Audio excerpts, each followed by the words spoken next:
Okay, Hey, what's so going on, guys? It's John here. I finally found a participant that would like to participate in the YouTube channel. So, hey, Miss, what's your name and where are you from? I'm Callie and I'm from North Dakota. All right. Can you tell me a little bit about growing up in North Dakota? North Dakota, well, you can watch your dog run for about 20 miles because it's so flat. It's shivering cold, like bone chilling cold. Um, and I mean, there's a lot of water, so that's pretty much a plus. Right. Yeah, that's really cool. Yeah, so I grew up in Orlando, right? And then we moved from Orlando to Mississippi. So that's been kind of a cultural change that we've been able to have. So in North Dakota right now, you guys recently were able to pass legislation to help with the North Dakota Access Pipeline. Is that correct? That is correct, Right, yes. and within the last 2 years, the indigenous population, Native Americans, have been able to contract with the governmental sources to make sure that certain deficits weren't happening between the indigenous population and the governmental systems that were taking advantage of those individuals. Is that correct? That is correct. Can Yeah, you tell you're me a little right. bit about you not necessarily being a part of the Native American culture, but being in that area? Um, I'm gonna be honest with you. It's always a fight. I feel like there's a lot of diversity here with it. But it's brought us together. I mean, it's a good source to have. It's a good thing to use. And I just I don't know. It's really, like I said, it's a diverse conversation. I mean, I'm not into that as much. I don't read up on it. I'm more into like the politicals. So that I don't really have much to say on. So Well, that's one of the good areas to be able to start talking about the connection that we're having between the spiritual aspect that a lot of different nationalities and cultures have, and the governmental systems that are being able to either infiltrate or diminish some of those spiritual guidances, right? And usually, when you're talking about like governmental or political aspects of like different countries and different nationalities, you usually don't have the situations where there are things that are being infringed upon due to specific cultures and whatnot. So, what I would like to know is, if you had the opportunity, right? Like, let's say, you were invited into one of the conversations, right? And they gave you an opportunity to be able to speak on behalf of your personal view on how the governmental policy is being utilized in that area. How do you think you would approach that situation, and what are some of the things that you would have done differently in correlation to what was going on in the North Dakota Access Pipeline? yeah, that's a good question. Actually, I've never had that question come up. Personally, if somebody asked me though, I would have to say, I mean, it's just personally, I believe it's a bad idea. Bad Like, idea. Okay.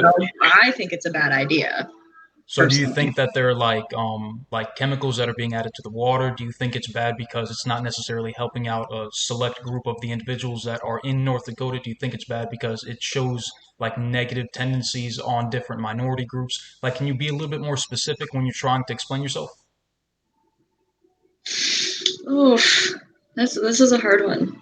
No, This it's is really it's really easy. Come on, work with me. I'm trying. What can I say?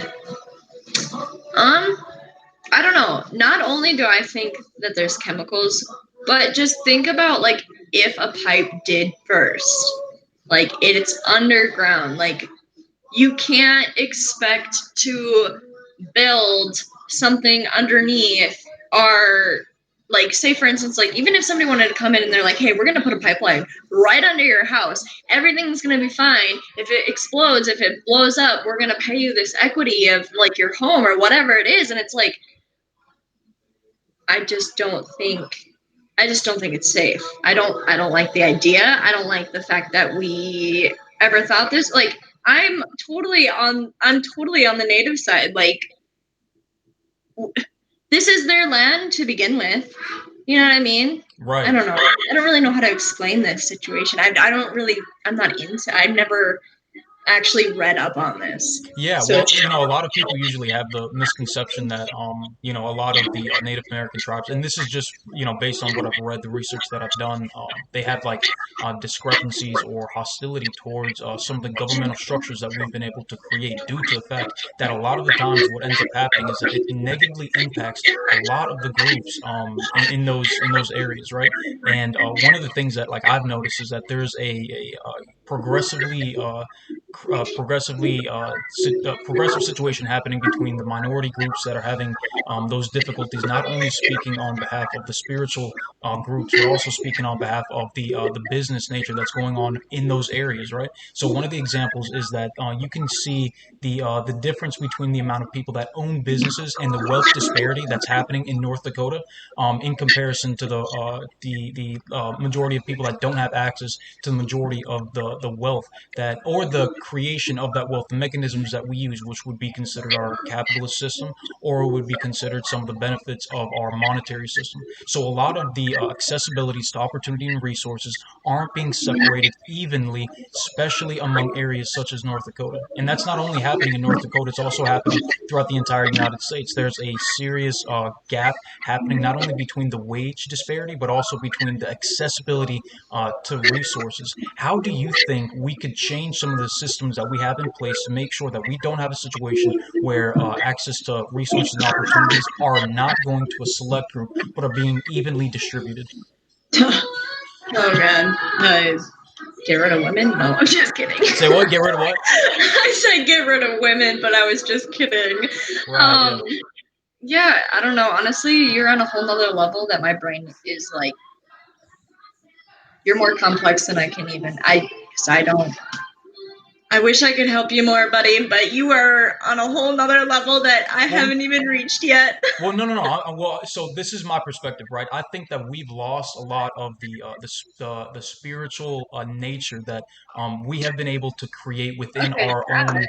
within our own groups, right? And when you have a disconnect between the spiritual point of view that you're able to view the world from, and then that separates itself from our governance, our governmental systems, then you From the have that reality. situation where the creation of a division between the different classes ends up happening, right? And usually when you talk to people that are of high net worths, right, you're not necessarily speaking on behalf of, some type of philosophical or some type of spiritual nature. Usually when you're talking to people that have wealth and power, you're speaking on things that like governments, you're speaking on things like the business ties that people have.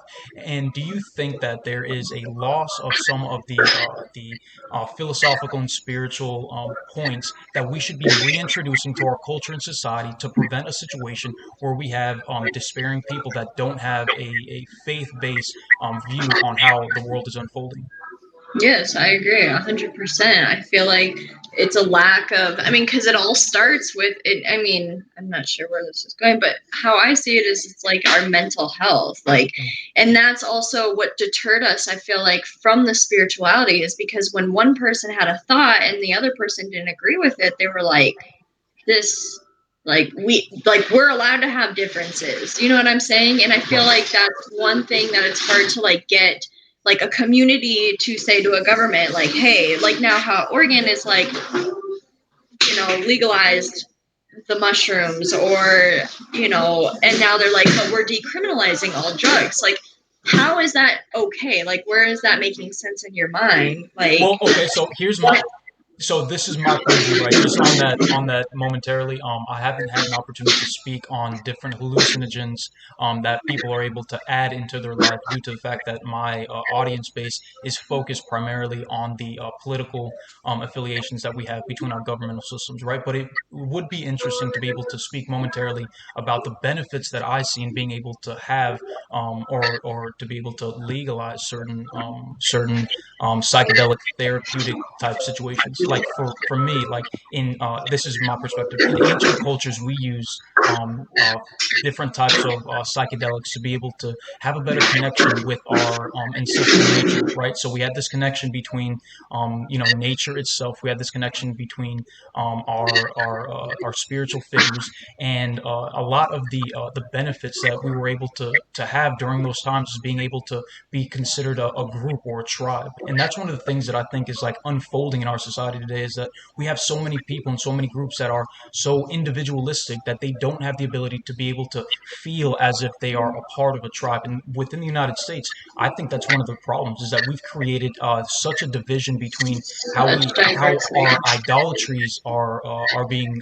viewed, or our ideologies. That's a better way to say it. Our ideologies, right?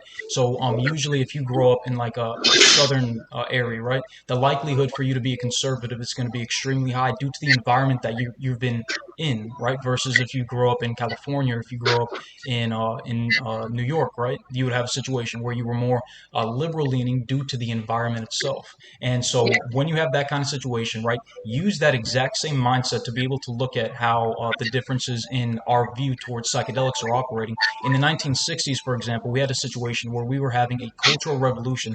This time right now, 2019, 2020, I believe 2021, is going to be an exact representation of the philosophy that we had in the 1960s, right? We had, women that Yeah. decided that they wanted to be like, oh, frisky and promiscuous and whatnot, which is great. Men need that. That there's a good correlation that happens between men and women when they're able to express themselves thoroughly, right? But at the same time, what was happening in the governmental systems and the governmental structures to the individuals that were participating in all the benefits of the psychedelic era? What happened to him, you mean? What was happening in the 1960s that is obviously going on in our philosophy of how we view psychedelics? Well, they didn't like when they back then, because it was mostly, like the acid tripping days, or you take all the shrooms. But the reason that I believe that we took it away is because it opened up a part of our like cognitive sense in our brain where it allowed us to not only realize and feel things that were true and realistic, and I mean it puts you, some people overdosed on acid alone, and so that right there was number one. They were like, oh hell no, like we need to get this out, we need to ban these things. It's not only killing people, but it's like changing their view. It's making them sound crazy, like they're coming up with things that they shouldn't be knowing already. Like I believe that it's a sense of them being like, they're not allowed to know what the reality is. They're not allowed to know what it is that we're doing. They're not allowed to, like, they took away things that we are always supposed to, I don't know, vibe with, like, understand. I don't know. They're trying to take away a part of our just Humanity? yes, there you go. That's the best way to put it. Yeah. Yeah, and I so mean, for the viewers that are watching this, I do not condone any type of drug use. I just wanted to mention that this is one of the important parts of being able to understand how we should view the benefits that a lot of people in the past as well as the future are going to be able to receive based on some of the medicinal properties that we're able to reintroduce into our culture and society. And a lot of people usually, if they had the opportunity to be able to just end this conversation, and you've done such a good job of being able to represent your point of view and the way that you view the world. If you had the opportunity, like say the president decided that he wanted to pass some type of legislation or policy, and he said, hey, you know what, I want your input, I want to be able to see your point of view, what information would you give to that individual? What policy and legislation would you create? I don't know. I would definitely do whatever I can to help with mental health, like mostly medical. I would just say in general, because like us Americans, we barely even have access to the medical like insurance to any form of and I mean if you do, then that's good, like you have that. But I'm just saying, for people who aren't in that normal wealth gap, especially, like you can't let people just like go out on a limb and not expect them to get, I don't know. I guess I'd just say mental health. Mental health. I would talk From my about that perspective, more. what I think ends up happening usually is that due to the fact that we haven't created a universal basic income, universal basic tuition, and universal basic healthcare, we've created these systems that are dividing people into beneficial states versus detrimental states. And what we've done is we've decided to make sure that we don't introduce those types of policy and legislation because what it does is it sustains the power structures that we have been used to for the last 100 to 200 years, excuse me. And if we were able to, I think personally, have a basic income, basic tuition, and basic healthcare, I have no doubt in my mind that we would be able to equalize the starting line that people have in life. So thank you so much. You have a great day, okay? Thanks, you too.